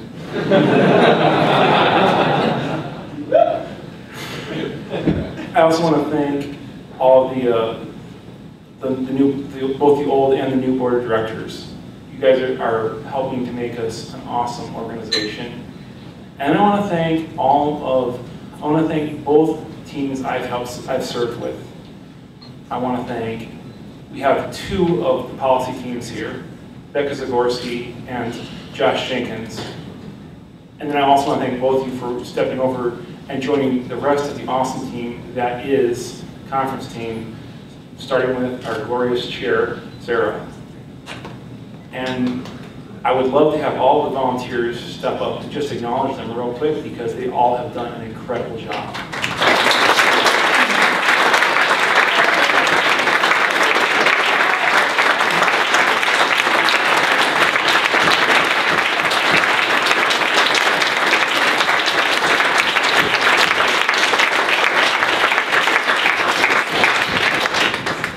So with that, I assume, I don't know, am I closing, Jules? Or are you coming up? Rick's coming back up, that's right, okay. Come on up, Rick. Great. I'm done. Awesome. So I had a longish presentation, and I was going to go early in the event. Good job. And so I said, look, let's just put me at the end, right? That's before I knew how long we were going to run. So, what are we going to do about that? Show the first slide. And let me have that's Mike. What the hell is he showing that for? That's like it. That's what life does. Life wants to live. Life is about living. It will go anywhere. It will do anything it has to do to live. That alone is sufficient for us to do what we're about, which is expand life to worlds now dead. That's my daughter. Yeah.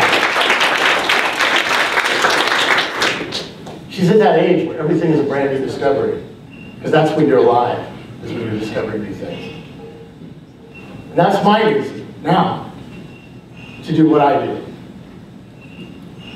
And that's Side Frontier, Jerry O'Neill's book, because he is the guy who gave us the inspiration to do it. That's what the reference was. We are Jerry's kids. You know, the shuttle ended a while back, and there were people that said it was the end of everything. But it wasn't the end of everything. It really was the beginning. Some people said we were lost in space. But we weren't lost in space. We've just been wandering around in circles for a long time, not really getting anything done. Some of you may recall, we've done a lot of this stuff over and over and over again. This is a NASA-designed Marshall propellant depot. Some of you were involved in propellant depot debates, a little chuckle at that. So we have to stop the madness. I just realized you guys have these garbage cans all around space. We have to stay on course. We have to pick a course that we can stay on that makes sense. One of the things that our policy team is doing under Bob Miltboom and with Aaron and others is working this year on the Space Settlement Development Act of 2015. We need your support, we need your help, we need you to get involved, we need you to spread the word. Why? Because this is a goal. It's a worthy goal. It's a goal that defines everything else you do. Because if you're going to settle, if you're going to live somewhere, you need to do it cheap, you need to live off the land, you need to be able to get back and forth. What is settlement? Settlement is what occurs when people move into a place that is beyond the borders of civilization and begin to live there and create community. Not just as visitors, but as residents who consider the new place to be their home. You are not a settler if you're on a ship, a tour of duty, or you're going home to another place when you're done doing what you're doing where you are. You're a settler if the place you are is your home. These guys were not settlers. These people were settlers. This guy is not a settler, by the way. My company is not a settlement company. Unless we go out there and live. Oh, by the way, if that guy decided to stay where he was and start selling jeans to the other people and then starting a whole community, oh, somebody did that? Well, anyway. These are settlers. By the way, you'll notice they live in a radiation-hardened... This is not a settlement. This is a settlement. So the first thing we have to do is no harm. Some of you may remember Joe Allen's Industrial Space Facility. We must do no harm as we move forward to open Space Frontier to human settlement. This was a space facility that was taken out because it threatened the programmatic space station that was in place. This would have helped lead to human settlement as the new version of what we're probably, hopefully, going to be able to do with the space station may now do. Of course, there was this one. Somebody got up there and tried to turn that into something. So anyway, it got killed. It started to sound like Monty Python. You know, we built a castle and then it sank. And then we built another one. It sank. So what we have to do is we have to create a community in space, Alpha Town. We have to build off of what we have. The government goes out, it builds a fort on the frontier for its own purposes. It secures the transportation system to and from that fort. You cut to 100 years later, and there's a little historical fort in the middle of a thriving economic metropolis, Alpha Town. It's the core, it's the seed. It's, as Jim calls it, the grain of sand around which the pearl forms. And this is the first grain of sand that the pearl is going to form around. The government fort on the frontier. So the government fort, what do? They buy stuff. I know this sounds a little bit like George Carlin, but hey, we want them to buy stuff. Buy stuff. They buy stuff from more than one person, more than one contractor. And then help us make some better stuff. And they give us a place to try out our stuff. And then come and rent some stuff from us. Of course, you might have to get in line because by that time, all hell's going to be regular. There's going to be all kinds of people doing stuff. And then, oh my gosh, you get Alpha Town, and things start to happen. It starts to kick off. The job has been done, partnership, public-private, they've started to work together. And then we go out a little further, we repeat. So if COTS worked on the way up to LEO, now we take COTS and we go beyond LEO and we do it again. Why? Because it freaking worked. And yeah, we're going to go out there, we're going to build some gas stations. And then we get better at it and we start building the next community and the next community. You know, read the recipe, follow the recipe, cook to the recipe, and then repeat the recipe. Now, the tipping point is right now. Right now is one of the most historic times in human history.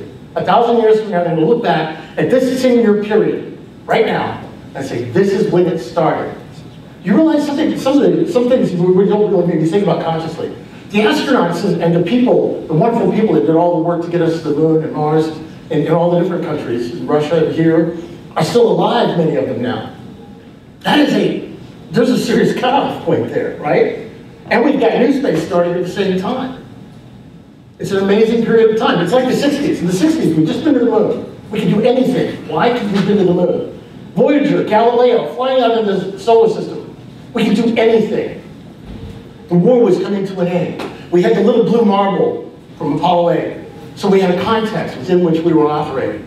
But we could do anything. It was during that period of time that all the organizations that we're with now have come from, the L5, the NSS, Space Frontier Foundation, all of these groups go back to that period of time. L5 by 95, man. I got the bumper sticker. Right. Didn't work out so well. So now we're going to go. People are going to get ahead of us, Mr. Stern. We're going to get going. We aren't going to be able to all calibrate at the same time. Okay? If somebody gets ahead of the government, somebody does something better than the government has to learn to say, you know what? We did that. That's on purpose. Not, oh my God, they're going to beat me.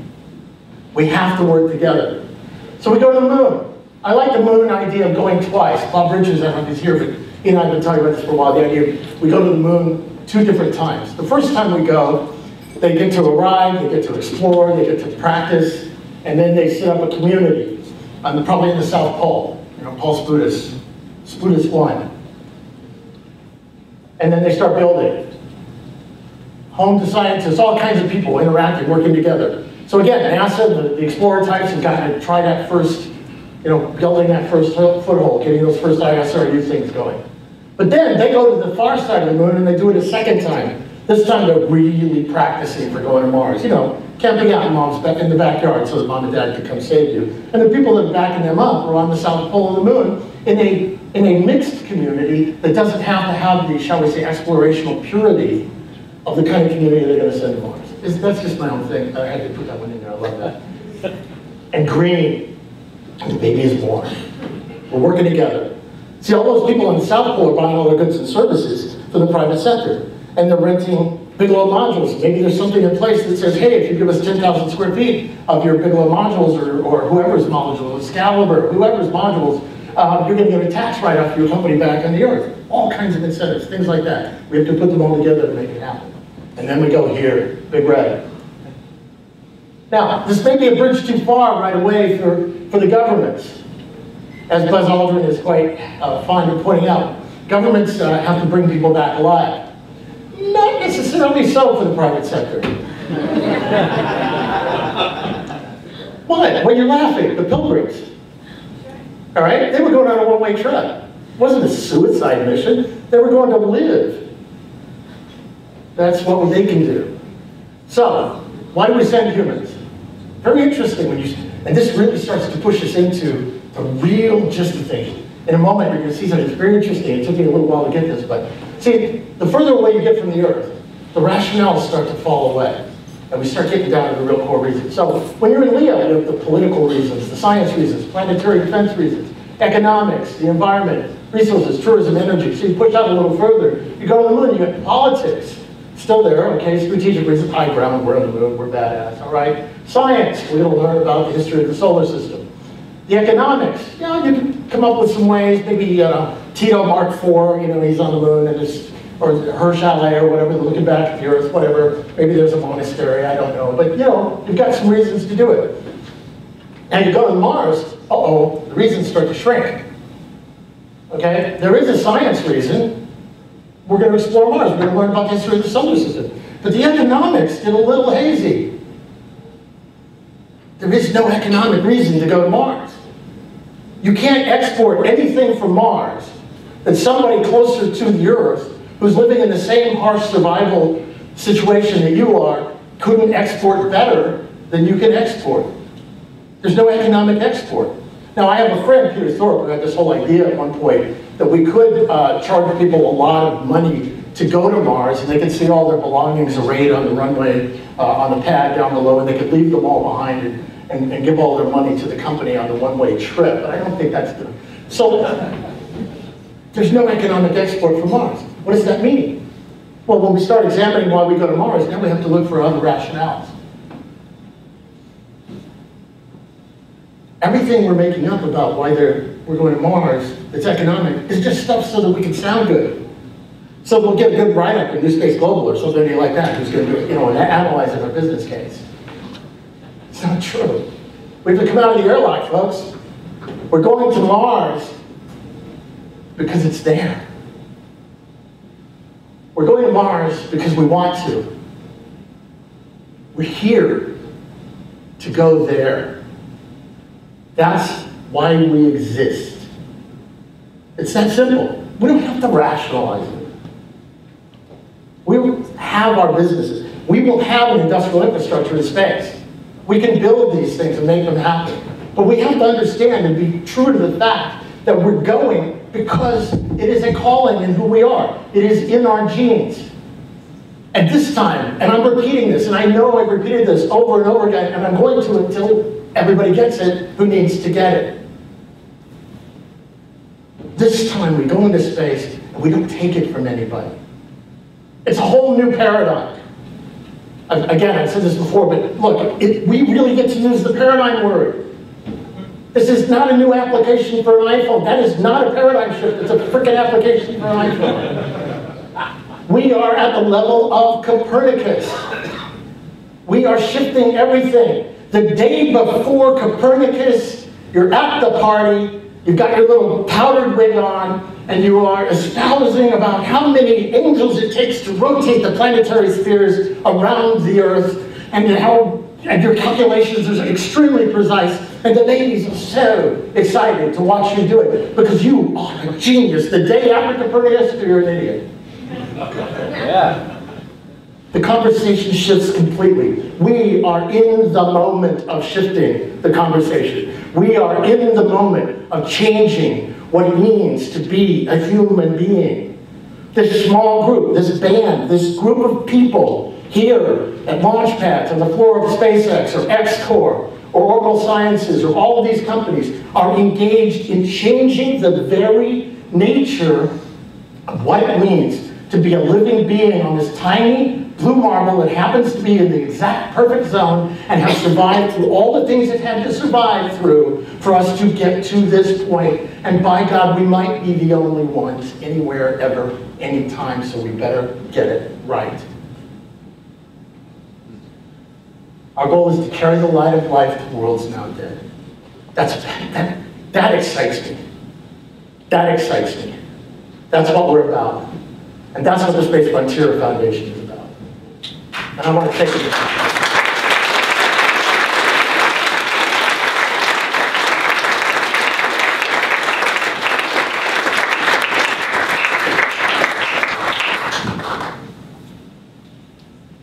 And yet we are mortals.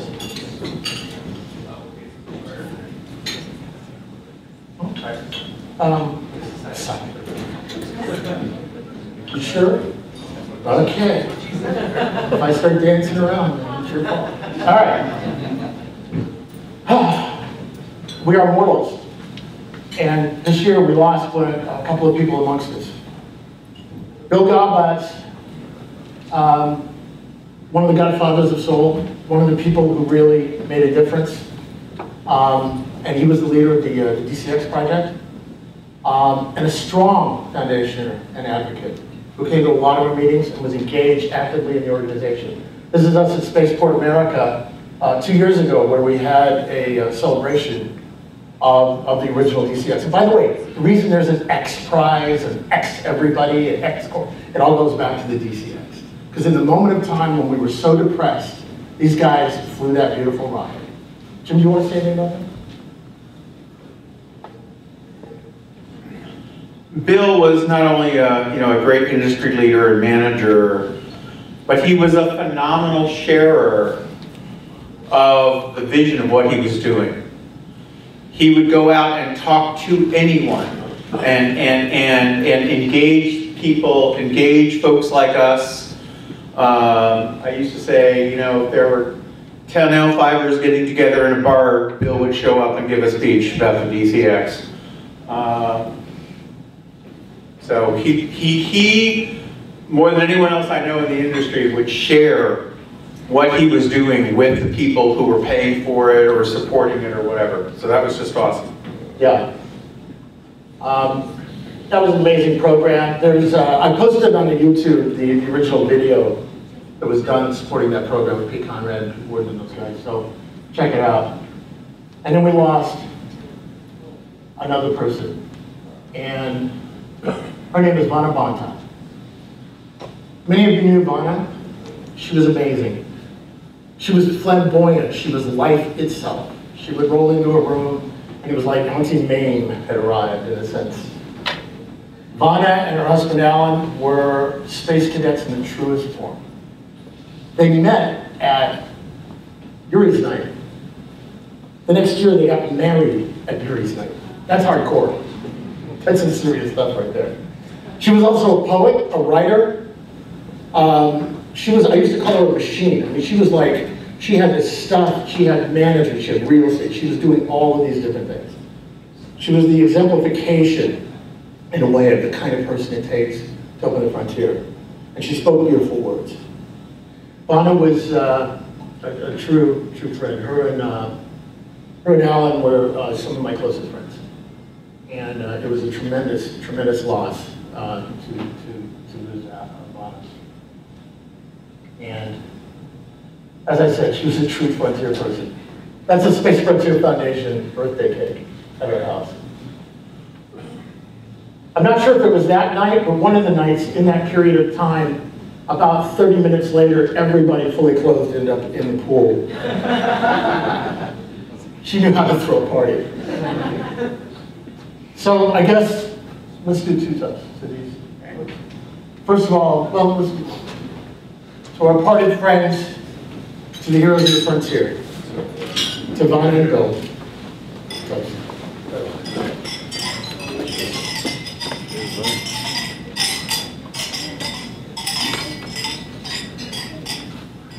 This is some of Vanna's words. The illusion is we are only physical. So, in the tradition of the Frontier Foundation, it's time to partay. Yeah. We thank you for coming. Enjoy yourselves. And head on up, because it is time to rock the house, people. Thank you. Thank you. Oh, by the way, there'll be a little video playing here in a moment. It was created by Vanna Bonta. Just before that plays, I'd like to invite you, since you're all wearing your fine evening wear, our party theme for this evening is James Bond. So whether you're the James Bond type, a Bond girl, or a Bond villain, please take a 30-minute or so break to freshen up and then head up and join us in room 1054. Thank you.